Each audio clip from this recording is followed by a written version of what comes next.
반갑습니다. 반갑습니다. 자, 이 시간에는 자력양성 조목 중에서 과거 타력생활의 조목 이 부분에 살펴보겠습니다. 이게 정전 39쪽에 나옵니다.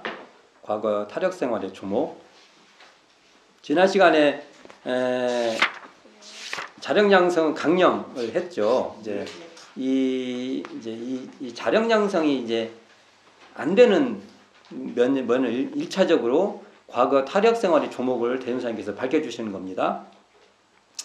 타력생활할 때 이 타력이라는 말은 사실은 이제 우리가 언어를 쓸 때 타력하면 한편으로는 타력 속에 우리가 타력의 도움을 받고 살아요. 이럴 때 타력은 또 의미 있는 말이에요. 근데 여기 타력생활이라고 할 때 이 타력은 의례생활이에요. 의례생활. 다른 말로 하면 의례. 의례라는 것이 그러니까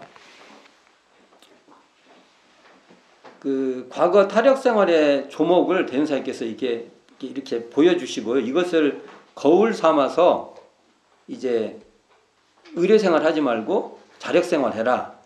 자, 이런 말씀이죠. 이게 제시해 본 거죠. 옛날에 이랬다. 이걸 한번 살펴봐라. 이런 말이죠. 그래서 초기교단의 초기교서인 6대 요령에 보면 법마상정급 3조의 계문이죠. 계문. 계문에 6대 요령의 계문 나오죠. 계문에 법마상정급 3조에 부정당한 의례심을 두지 말며라는 그 계문을 두었어요. 얼마나 이게 중요했으면 계문까지. 이제 지금 현재의 계문에는 이게 빠져 있어요. 이게. 근데 이렇게 있을 정도였다.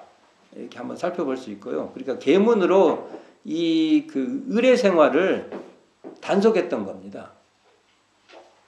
이게. 자, 그러면 이 내용을 한번 살펴보겠습니다.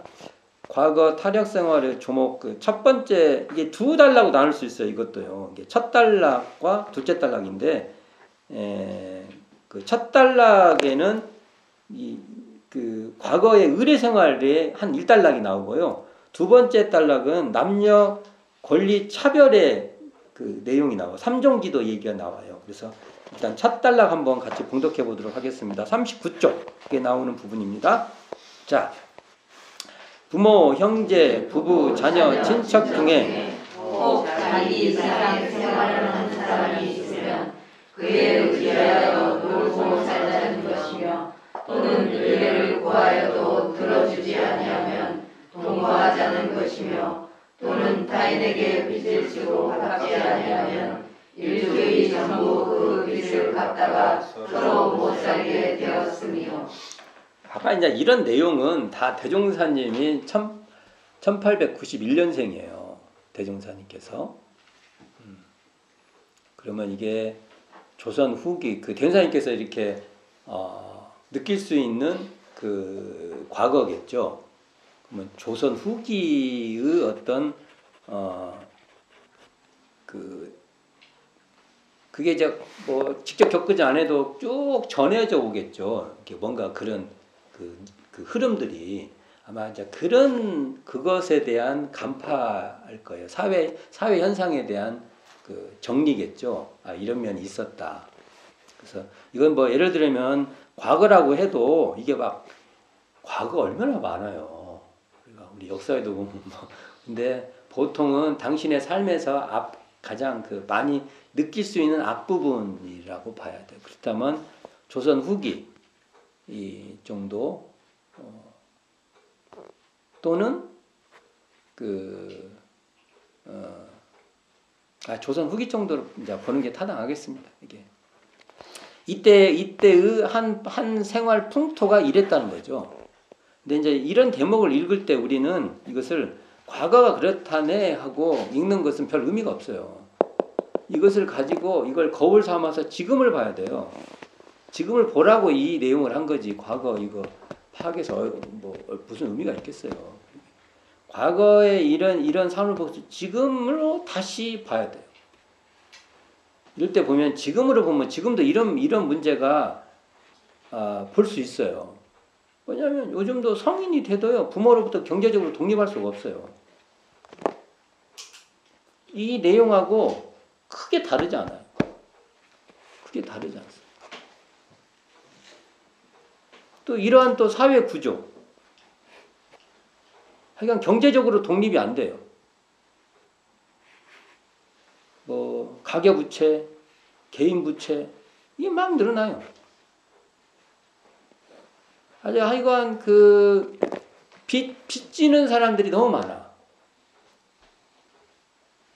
그래가지고 어딘가에 그 의뢰하지 않을 수가 없어요. 계속 이런 사회. 그리고 이제 또 그러다 보니까 연대 부채가 막 서로가 부채가 부채를 끌어오고 이렇게 이런 되죠. 이제 이거 말고도 여러 현상이 있겠죠. 그래서 이렇게 서로가 이렇게 막 종속적 관계로 이렇게 돼요. 이런 면들도 이런 걸 읽을 때 단순히 과거가 그랬다기는 그걸 보고 지금은 어떤가 하고 돌이켜 봐야 한다는 거죠. 그리고 지금도 결국은 이 사회 구조가 의례적 그 구조로 돼 있는가 하고 살펴봐라 이 말이에요. 이게 살펴볼 필요 있습니다. 지금도 청년들은요 의뢰할 수밖에 없어. 우리나라만 그런 게 아니에요. 자, 대학생 때 학자금 한다고 뭐 학자금 그 빌리고 뭐 하고 해서 뭐 나중에 나오면은 그걸 갚느라고 생애 그냥 전체가 어려워져요. 왜냐면은 그 학업을 배우는 과정에도 너무 부담이 커요. 그래서 이렇게 의례적 사회로 만들면 안 된다는 겁니다. 왜 사회적 부담이 크냐면 어느 대학을 가야 되니까. 그러니까 몇 명 안 간데 예를 들어서 10명밖에 못 가는데 1000명, 10,000명이 경쟁을 해요. 그걸. 1000명, 10,000명이 그 부담을 다 지는 겁니다. 소비죠, 소비. 말 그대로 생산적인 소비가 아니라 완전 소비되는 사회죠. 그러니까 어디를 가야만 되는 그런 구조를 안 만들고 만약 대학을 간다고 하면 뭐 여기 대학을 가든 저기 대학을 가든 그래서 우리 한국 사회에서는 서울대학을 없애야 한단 말이 그래서 나오는 겁니다. 저는 서울대학을 없애야 한다는데 뭐 전적인 동의를 갖고 있습니다. 좋은 게 아니에요. 그런 것이. 국립대학이라면 다 국립대학이었죠. 서울에 있는 국립대학이고요. 여기 뭐 전북이면 전북에 있는 국립대학이고 전남이면 전남에 있는 국립대학이고 경상북도에 있으면 경상북도에 있는 국립대학이고 경상남도면 남도에 있는 국립대학이고 집에 다 국립대학이 있는 거예요. 거기 적절하게. 근데 이제 그걸 나오는데 벌써 거기를 패스하는데 완전히 그 부채 사회에 들어가 버리는 겁니다. 그래서 뭐 종속적 의례 구조에 들어갈 수밖에 없게 됩니다. 이런 것은 이렇게 그 교육 시스템에 이렇게 만들면 안 된다는 거죠. 너무 현실적인 얘기를 했는데요. 그럼 생각해 보자는 거죠. 대운사님은 이런 식의 지금 옛날 보고 아이고 옛날에는 참나 어떻게 이렇게 이 사람들은 사는가 참 후져 이렇게 얘기를 했어. 이걸 보고 자신을 봐야지. 우리 시대를 봐야지. 우리 시대 보면 우리 시대가 이때보다 더 잘했다고 어떻게 말을 합니까 지금. 그래서 청년을 거치면 전부 다 부채 사회로 빠져버려요. 그럼 의례 생활이라는 겁니다. 이게. 의례 생활이라는 거. 이렇게 지금을 우리가 읽어보는데 이런 문장을 이거 해야 된다는 거죠. 자, 두 번째 한번 읽어봅시다. 둘째, 자 여자는 여기서부터 여자는 어려서는 부모에게 결혼되는 남편에게 늙어서는 자녀에게 의지하였으며 또는 권리가 동일하지 못하여 남자와 같이 교육도 받지 못하였으며 또는 사교의 권리도 얻지 못하였으며 또는 재산에 대한 상속권도 얻지 못하였으며 또는 또는 자기의 심신이지만은 일동일정의 구속을 면하지 못하게 되었습니다. 자, 이게 지금 남녀 권리 차별 얘기한 거지 않습니까? 대표적으로 요걸 근거를 두고 이게 우리가 보통 삼종지도라고 해요. 삼종. 여자는 첫 번째는 뭐라고 했죠? 첫 번째는 부모에게. 부모도 아니야, 여기는. 아버지. 이건 참 대사님 이게 참 좋게 써준 거예요. 이건 아버지. 어머니 아니에요. 아버지. 결혼 후에는 남편에게, 늙어서는 자에게. 아들에게. 이것도 대사님께서 잘 써준 거예요.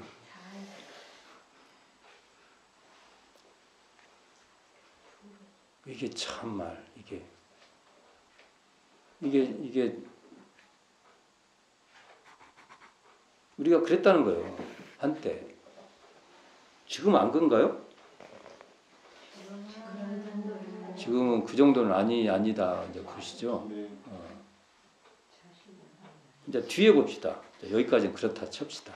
여기까지는 이러지는 않는다 이제 보시고 뒤에는 또는 권리가 동일하지 못하여 남자와 같은 교육을 받지 못하였으면 어쩐가요? 이게 지금 현재 그렇진 않아요. 좀 많이 달라졌다. 자, 두 번째 사교 후 권리를 얻지 못하였으며 어쩐가요? 이것도 아닌 것 같아요. 그 대표적인 사교가 결혼이에요. 결혼. 옛날에 결혼은 다 집안에서 결정되니까. 세 번째 재산 상속 어떤가요? 법적으로는 동일합니다.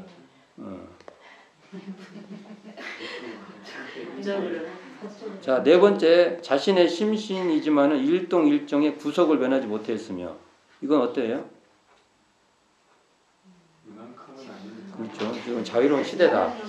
그러면 남녀 권리의 차별은 다 사라졌네요. 다는 아니고 일부가 있어요. 몇몇이 있어요. 곳곳에. 그래서 이게 이런 문장을 보고 지금 우리는 뭘 봐야 되냐면 유리천장을 봐야 돼요. 안 보여. 우리에게는 다 하늘인데 가보면 가는데 뭐가 땅 걸려. 뭐지 이게? 아무것도 없는데? 이게 유리천장이라고 하지 않습니까? 유리천장을 여기서 우리는 이런 문장을 보고 삼종지도 같은 유리천장이 우리 사회에 있는가를 봐야 돼요. 그리고 권리가 동일하지 않는 유리천장이 있는가를 봐야 돼요. 단순히 여기는 남녀의 문제로 얘기를 해 주셨어요. 일단은 이게 너무 중요하니까. 그러나 이제 이걸 또 떠나면 이제 여러 가지를 다시 봐야 돼요. 이제 노소도 봐야 될 것이고 귀천도 봐야 될 것이고 이제 그렇습니다. 이제 그걸 우리가 이제 봐야 된다는 거죠. 이 삼종지도 같이 지금도 어딘가는 종속될 수밖에 없는 그런 것이 있지 않는가. 특히 남녀의 문제에서 이건 이제 단순히 이제 뭐 이렇게 그거죠. 남녀 투쟁 이런 차원이 아니라 이제 좀 더 인간 보편적인 문제를 한번 살펴볼 필요가 있다고 봅니다. 자, 그렇다면 타력 생활을 현대적으로 한번 해석을 해보게요. 그러면 저는 이 타력 생활은 주권을 사용하지 못했을 때가 타력 생활이라고 봅니다. 주권을.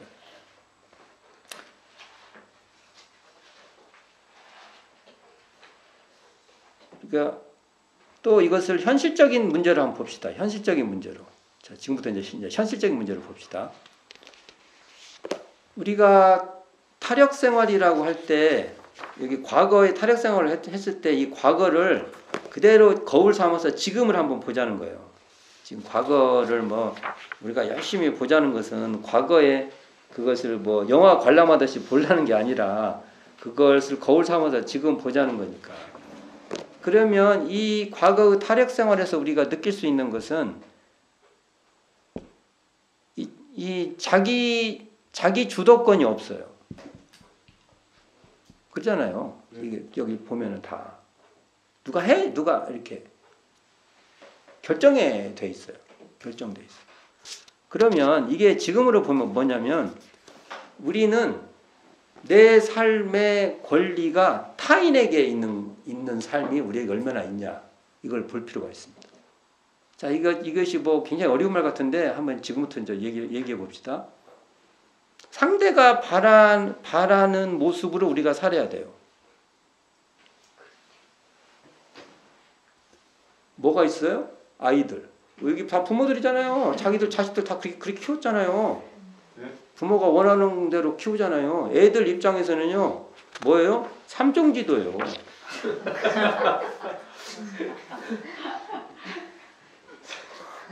왜 그렇게 정당화 시키세요?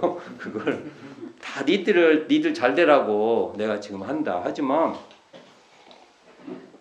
그런 면도 없잖아. 있겠죠. 그러나 한번 우리가 그러니까 이게 뭐냐면 타인의 기대와 요구에 따라서 살 수밖에 없는 사회가 바로 현재의 우리의 삼종지도의 삶이에요. 가족에서의 삼종에서 사회로 지금은 바뀌었어요. 많이 바뀌었죠. 가족에서 그다음에 학교에서 또 직장에서 또 사회에서 국가에서 우리한테 다 요구를 하고 있습니다. 그러니까 뭔가가 바라는 삶, 바라는 삶에 우리는 종속될 수밖에 없어요. 그 삶에 그걸 잘하면 막 얘가 뭐 성공한 것 같고 막 그래요. 근데 이게 지금 과거로 말하면 삼종지도죠. 이렇게 지금 그 과거의 삼종지도가 지금 시대에 이렇게 이루어지고 있는 거죠. 그리고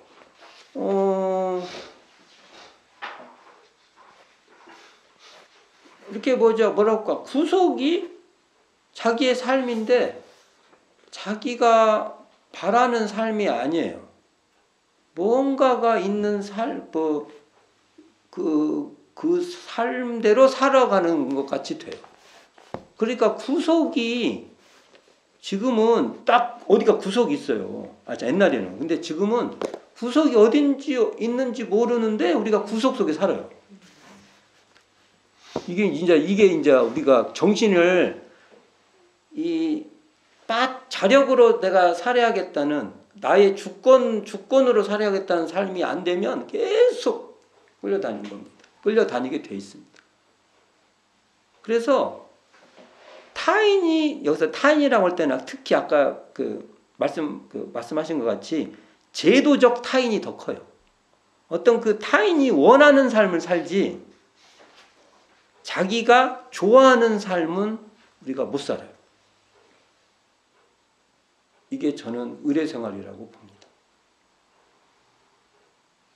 이게 대림사님이 제시해 놓은 이 두 내용을 지금 삶으로 변환해 보면 그렇다는 거예요. 과연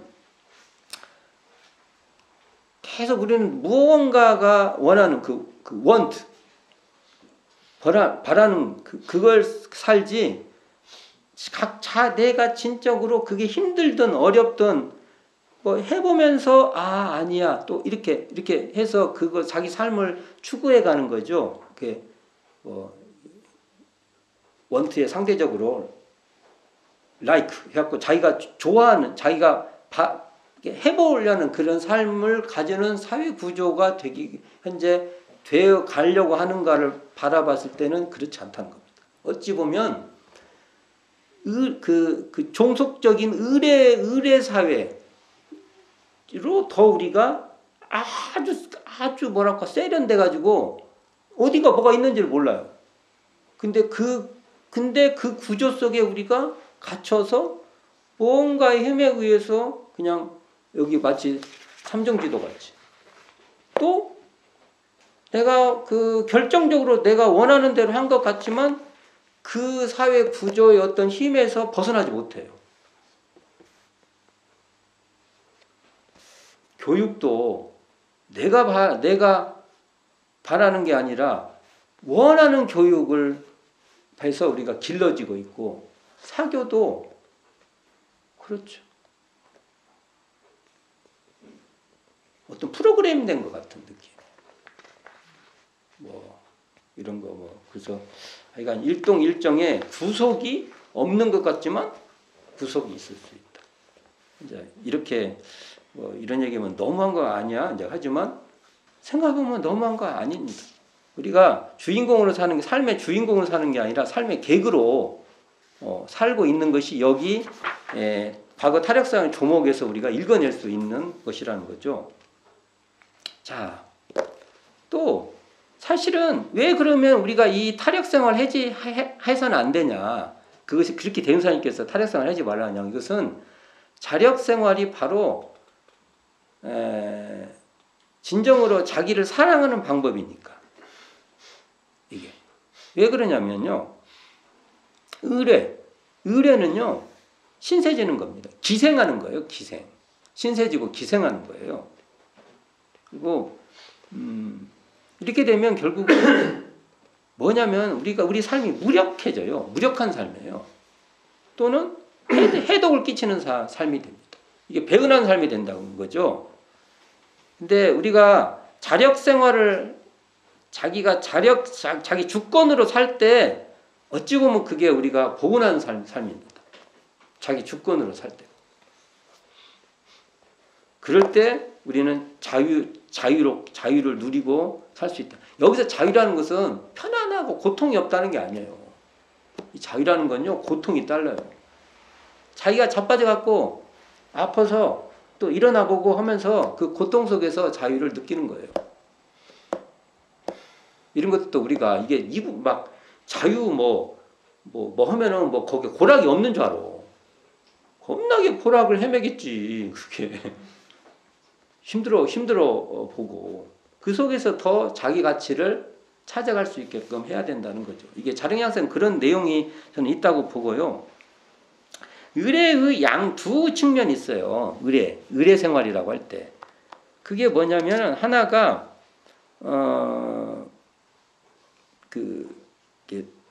맹목적 의례입니다. 맹목성이 있습니다. 그냥 따라다니는 겁니다. 자, 우리가 신분제도 봅시다. 옛날에 신분제도 잘 보게요. 신분제도에서 양반 그 신분의 여성들은요, 그 구조 속에만 딱 저항하지 않으면 그걸 받았어요. 삶이 편안했어.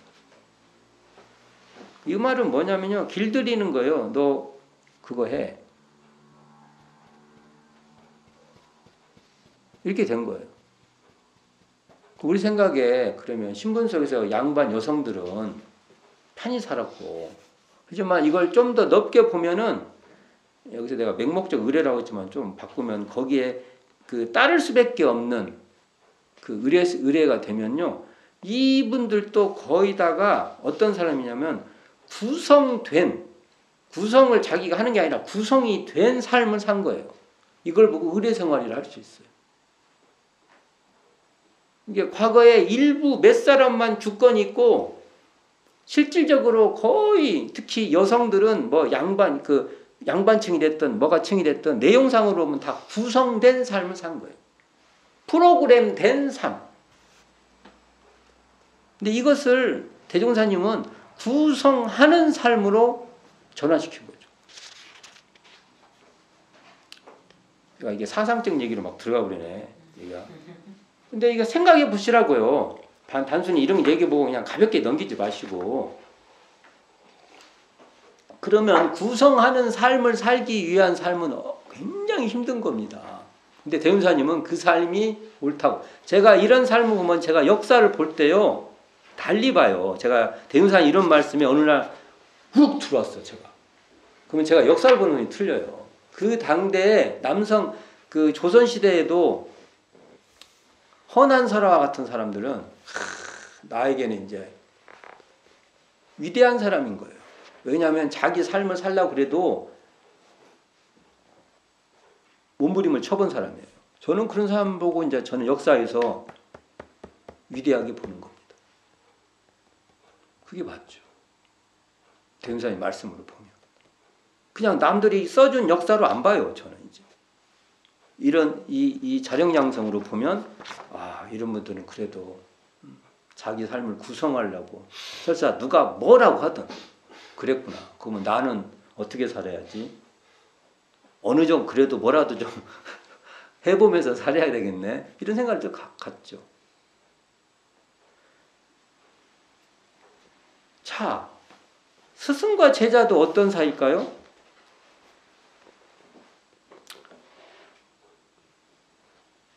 스승과 제자도요, 처음에는 스승의 스타일에 따라서 스타일을 따라갑니다. 왜 그러냐면 너무 힘이 없으니까.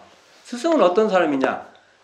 자기답게 살려고 최선을 다했던 삶이에요. 스승이라는 분이. 그러니까 그분을 보고 그분을 따라서 많이 배워요. 그리고 힘이 생기면 이제 스승의 스타일마저도 버려요. 그건 나가 아니니까. 그리고 스승은 그것을 하도록 끝까지 도와요. 자극도 주고 이놈의 새끼야 너 그렇게 모방왕을 해갖고는 어떻게 되겠어 하고 찐빵도 주고 군밤도 주고 해가지고 그게 진정한 스승이었던 거죠. 그런 스승과 제자는 너무나 아름다워요. 아름다운 거죠. 어찌 자식이 부모하고 하는 짓이 똑같으면 어떻게 됩니까? 그게 있고 이뻐요. 그게 참 이상해. 그게 좀 그렇죠. 영향을 받는 거하고 그 다른 거지 않습니까? 그래서 그 결국은 스승을 디딤돌 삼아서 스승의 색깔마저도 벗어날 때 진정으로 스승과 조우, 스승을 진짜 존경하고 스승이 어려운 편찮으시고 하면 마음이 너무나 아파. 정말 이제 이런 사이가 되는 거죠. 옆에서 보면은 그냥 너무 다른 사람 같아. 그렇지 않죠? 그렇지 않죠. 우리가 이 자력양성 이걸 봐도 눈이 달라지죠. 아, 저렇게 사는 게 그 스승이 저 삶을 원하겠구나. 그리고 자기 그 울타리 안에다 그 비슷하게 놓고 오는 것은 스승이 아니에요. 그냥 부모예요. 부모라고 말하겠다. 그냥 같은 조직에 있는 사람들이에요. 그냥 선후배가 아니야. 선후배가. 그러면 안 되죠. 그리고 또 하나가 우리가 또 하나 또 살펴볼 것이 이런 거예요. 그럼 과거에 삼종지도였을 때 이 남자들은 그러면 과연 자기 주권을 대부분 다 사용하고 있는 사람이었을까? 생각해 볼 문제예요. 자,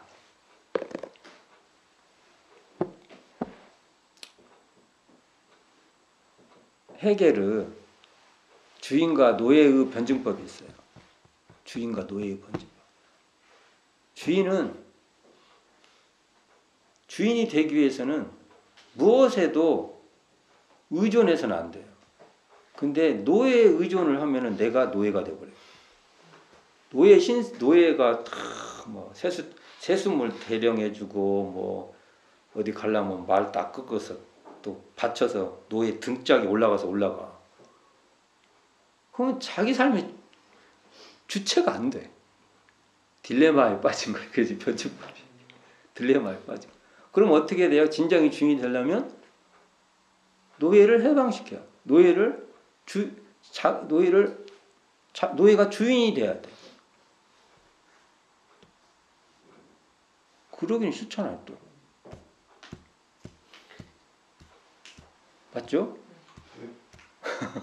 어떻게 해야 돼요, 그러면? 이 변증법 관계를 정반합, 이게 가야잖아요. 이거 어떻게 해야 돼요? 궁극적 답은 다 주인이 돼야 자유로워져요, 이게.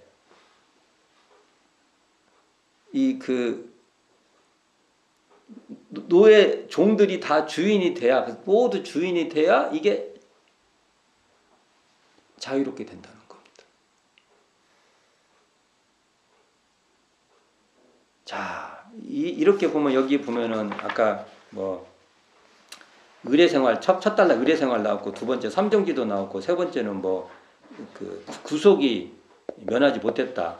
모든 삶에 구속이 못했다 할 때 이 문제가 잘 풀리려면은 한편으로는 이게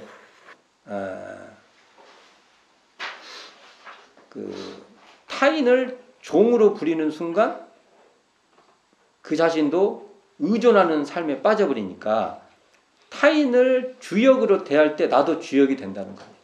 그러니까 이 자력 양성에서 그 핵심이 뭐냐면 모두가 주역이 돼야 돼. 주역. 나도 상대도 주역이 돼야 돼. 이게 이제 우리가 이제 어려운 그 숙제를 우리가 풀어가야 되는 거죠. 당장 안 돼도 계속 그것이 옳아. 우리가. 그러니까 이게 윤리가 돼야 돼요. 이게. 지금까지 그런 윤리는요, 이제 옛날 윤리예요. 그래서 대종사님께서 자신의 자력자는 자신의 역량만큼 자력 없는 사람을 자력자가 되도록 밀어주고 도와야 된다는 말을 하는 거예요. 그래서 계속 무자력자 보호도를 여기서 말하는 겁니다. 이런 내용을 봐도. 그래서 자력은 상대를 존중하고 협력하여 연대하는 때까지 미쳐야 이게 완성이 돼요. 그래서 대종사님 말씀 나왔잖아요. 자력 양성의 강령, 정전 39쪽에 보면 맨 마지막에 힘 미치는 대로 자력 없는 사람에게 보호를 주자는 것이다 라고 말하잖아요. 이런 말이에요. 이게. 자, 그러면 이거 좀 정리해 봅시다. 자, 정리해 보면 우리가 과거의 148조 그 밑에 부분 그럼으로부터 한번 같이 봅시다. 그러니까 과거의 타력 생활의 조목을 우리 여기서 보감 삼아서 자력 생활을 우리는 개척해야 돼요. 자력은 세상에서 유일한 자기다움입니다. 그러므로 자력 생활은 자기만의 가능성과 삶을 긍정하는 능력이에요. 긍정하는 역량, 긍정하는 능력, 역량, 힘이에요. 그런다 보면 타력 생활은 타인에게 의뢰하고 종속되는 삶이에요. 이게 전부 다를 주역으로 삼아야 되는데 상대를 주역으로 인정을 안 해요. 이렇게 되면 결국은 자기도 궁극적으로는 의뢰 생활에 떨어져 버린다는 겁니다. 정사중사 경위평 10장을 봉독하면서 이 장을 좀 정리해 볼까 합니다. 자력 양성의 대지에 대한 설명입니다. 같이 봉독하겠습니다. 먼저 생활 방면에 자력을 위하여 사람으로서 면할 수 없는 돈과 책임을 같이 지키자는 것이요. 정신 방면에 있어서도 자력 신앙을 근본하여 모든 신앙을 자기가 주인이 되어 믿자는 것이며 모든 공부를 자기가 주인이 되어 수행하자는 것이며 모든 사업을 자기가 주인이 되어 정성을 바쳐서 모든 일에 자타력을 병진하되 자력을 근본으로 실행하자는 것입니다. 네, 정사님사님 이 말씀도 진짜 많이 읽어보세요. 뭐 좀 한번 더 정리를 해보면 자력을 먼저 생활 방면에 먼저 첫 번째가 생활 방면 나왔죠. 생활 방면에 자력을 본유하여 사람으로서 면할 수 없는 의무와 책임을 같이 지키자는 거. 그 두 번째가 정신 방면으로 또 정신 방면에 있어서도 자력 신앙을 근본하여 모든 신앙을 자기가 주인이 되어 믿자는. 여기서 자기가 주인이 된다는 거 나오죠. 세 번째 모든 공부를 자기가 주인이 되어 수행하자는 것이며 모든 또 사업을 또 자기가 주인이 되어서 정성을 바쳐서 자타력 병진을 하되 자력을 근본으로 하자. 이렇게 자력 양성의 대지를 설명해 주니까 이 말씀은 많이 읽어서 이 의미를 잘 살필 수 있기를 바랍니다. 자, 우리가 타인을 우리 여기서 보면 우리가 타인을 연장으로 삼을 수 있어요. 연장이 뭡니까? 내가 이렇게 내 팔이 쭉 길어지는 거. 그러면 이게 뭐 피노키오도 아니고 뭐 가제트도 아니고. 근데 우리가 피노키오 가제트예요. 우리가 보세요. 왜 가제트인지 보여줄게요. 지금부터. 엄마 여기 있어 봐. 딱 보다가 야 아들, 야 물 좀 떠와라. 아들이 제 그 팔이야. 팔. 그거. 아 당신 좀 간식 좀 해갖고 와봐. 제가 이제 요리하는 걸 이렇게 간식이에요. 이게 서로 이제 이게 같은 건데 서로 도우려고 하는 거하고, 그렇죠?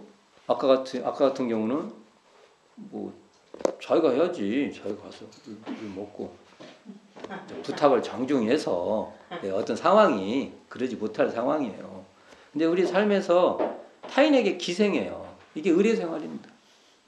타력생활, 의례생활. 연장으로 삼는 거예요. 연장 자기가 이렇게 이런 거예요. 이게 이런 것이 대표적으로 현대 사회에서 우리가 타력생활의 과거의 타력생활 조목을 살펴서 현재의 타력생활로 우리가 읽을 수 있는 내용입니다. 그래서 우리가 자력을 양성한다는 것은 자기 삶의 주인이 되는 겁니다. 자신다운 가치를 활짝 꽃피우는 것입니다. 그래서 문학적으로 얘기하면 개나리는 개나리대로, 고마리는 고마리대로. 고마리 아세요? 고마리 들판에 많이 펴요. 할미꽃은 할미꽃대로 자기다운 아름다움을 꽃피도록 하는 그 자력을 우리가 키워야 된다는 거예요. 이 자력을 키우기 위해서는요, 우리가 비교할 것이 없는 그 이론상 자리에 근원한 자력일 때만 이게 가능합니다. 우리는 그래서 이론상 자리에서 대중사님 말씀하신 자력 양성을 해서 타력생활, 의례생활은 확실히 봐서 그것은 단호하게 끊고 안 하려고 노력해야 된다. 이렇게 말씀을 해볼까 합니다. 자, 오늘 여기까지 하겠습니다. 수고하셨습니다.